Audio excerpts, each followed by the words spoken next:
How are you two? So think about it this way, okay? Last night we go to dinner. All of us went to dinner. Got a little soda. And so we have two people from California. I'm from Dallas. And we take a bucket load of pictures, post those pictures online. What does that do for us on Facebook? So if I tag Casey and I tag Kay on pictures that we went out last night online, what does that do? It creates exposure. How?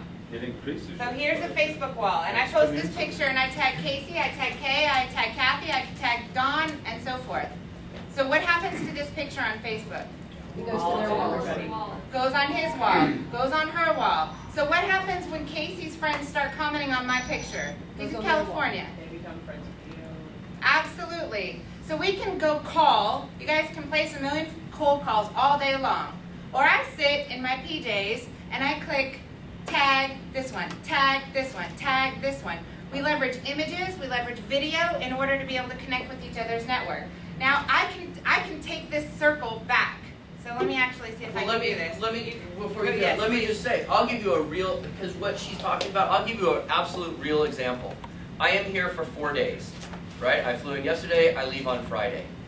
So, before I got here, I went into a Facebook group, and I said, hey, I'm going to Dallas for 4 days. A girl from Dallas, who I'm friends with, called me out of that Facebook group and said, hey, I'm actually speaking at 2 events, Thursday and Friday, or Wednesday and Thursday. I'm local. Do you want to take the speaking gig over and I'll step down? So I booked 2 speaking gigs just from posting in a Facebook group that I was coming to Dallas, right? Now, yesterday, all of these tags went out of me having sake at some sushi place, right? This morning I woke up to a voicemail of somebody in Facebook who is a friend of mine who didn't know I was in Texas, who called and said, hey, I want to get together because I'm doing an event on Thursday at lunch and I really want you to come speak at that group on Thursday at lunch. That was from a post from last night of us having sushi. So once your community knows what you do, there are some real life practical examples of how you can generate business out of Facebook.